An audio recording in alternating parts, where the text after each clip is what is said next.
Welcome to High Infidelity, the best cheating videos on YouTube. If you enjoy this content, remember to subscribe and turn on notifications. Now let's get into the video. My 37 male GF 34 female daughter, 13 female, falsely accused me of assaulting her.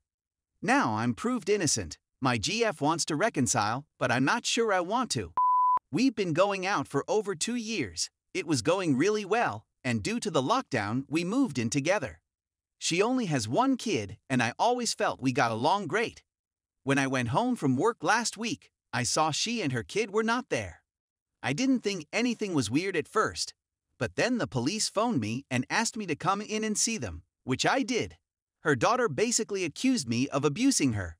Of course, I flatly deny everything, and the police requested for permission to search my home, which I granted. They inspected the daughter, found nothing, and she was essentially interrogated, admitting she made it up. She admitted her father, who's a real jerk, was telling her she needed to say that so she could get me out of the picture, and he could be back in her life. He hasn't been in it for a while and hasn't long started to make contact and spend time with her, and we've noticed she's changed a little recently. Acting out, being impolite, and so forth. If I ask her to do anything, she says, "You're not my dad," and so on. Naturally, I'm relieved, but I'm also furious, irritated, and befuddled. My girlfriend contacted me to say she wants to move back in, and we're looking at resuming up where we left off. I told her no way because I don't trust her kid yet and don't want to be around her, and I'm not sure I want her to live under my roof. She stated she was only a child and that I shouldn't hold it against her and that she was being manipulated. I know that's true, but I can't get over how horrific it was. She also claims that as a mother, she did what she had to do, and that as horrific as it was, she'd do it again in a heartbeat, so she can't say she's sorry. I understand, but it doesn't make things any easier, and I can't apologize for how I feel. So here I am, unsure of what to do. She's staying with her mother until we can speak, but I honestly don't know what will happen. Do I return her and move on? Should I cut my losses? It's awful enough what occurred, I've added. What makes it worse is that I feel like she should be more sympathetic and apologize for what occurred and what the child did. But she isn't doing it. Second revision, the Lord. I'm not an apologist for the police, but what is it with the folks in this post and the cops? They performed an excellent job, conducted a thorough investigation, and my identity has been cleared and I have no future relationship with them. I'm not sure why folks have an issue with my expressing the facts or even not being negative about them. Update. I ended my relationship with her. Why is this even a question? A few individuals said. In all honesty, it was mostly due to the fact that I'm not the most self-assured of men.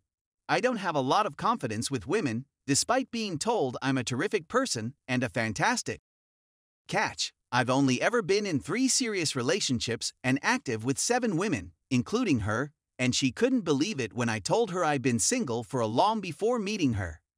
So I was truly debating whether or not to remain with her since I may not meet anybody else for a long and might not be able to do better, as awful as it sounds. Plus, I was scared that if I did meet someone new, I wouldn't be able to explain how my last relationship ended. Oh, and my ex and I didn't get along since her 13-year-old daughter accused me of fingering her, and I didn't want to see her again. But she eventually realized it was fake, and her father confronted her, and the police exonerated me. I'm completely innocent, to be honest. So, looking at myself, I believe I have a lot to work on before I contemplate dating again. So to expound on the breakup while keeping it brief, I invited her to come over last night. I told her that I believe what she did was correct for her kid, and I would do the same if I had a child who told me that, but I think she's out of line for not apologizing or expressing empathy for what I've gone through. I told her that I no longer trust her daughter, and that I don't want to be around her or have her in my life, so that's it, I'm done with her. I also said that there is too much drama, and that I do not want her ex meddling in my life. That was not anything I agreed to. She began sobbing and screaming she was so sorry, but I told her it was too late. She should have done that as soon as she realized I was innocent.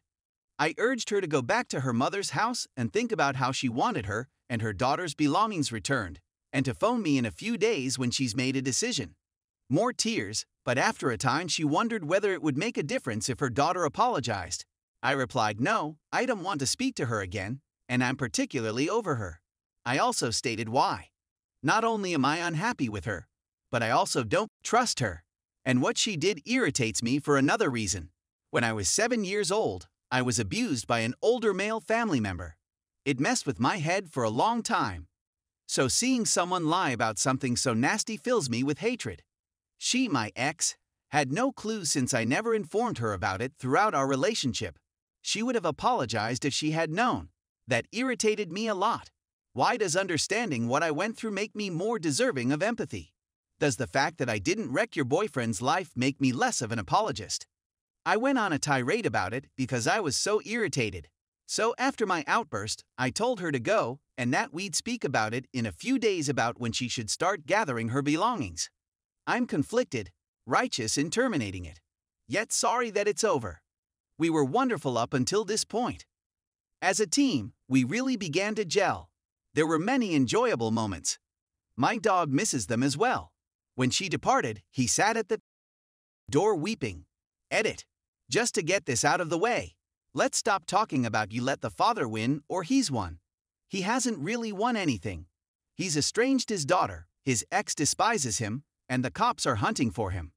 Not to add that if he causes me or my family any more difficulty or bothers us again, it will end very horribly for him. He may have won the battle, but he has most certainly lost the war. Story 2. Denial and cheating anxiety. Please help. I'd been without contact for around 3.5 weeks after being in a relationship for over 4 years. She went to a concert that I advised she attend with a close friend just before Halloween, and she had a great time. She was there with a friend based on social media. She returns the next day, this time in an XL t-shirt, which she says was given to her by a mutual acquaintance. I didn't give about her contacting me all night, that night since I knew I was in safe hands. On the next day, she arrived home inebriated. So I looked after her and made her favorite breakfast and coffee for her. Suddenly, she informs that she has been invited to a law office event in the downtown area. I confirmed that this was happening through Google. She leaves that afternoon and does not return until around 11 p.m. the next evening. Throughout this process, I had a gut feeling. It washed over me like a wave. I started drinking and thinking about things uneasily. Upon her return home, I challenged her and she went on to spend the remainder of the day with her family. The next Monday, once the weekend had come to a close, we broke up again. My suspicions were confirmed when I informed her and she said, "I can't believe you think I'm sleeping with other people." And she gaslighted me, straight through my weaknesses. In the aftermath of this, we continued to live together, and she would go hang out with her work friend.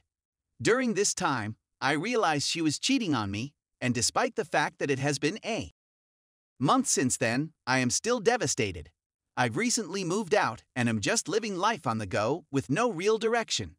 I was planning to propose to my girlfriend the next year, and we were planning to buy a house.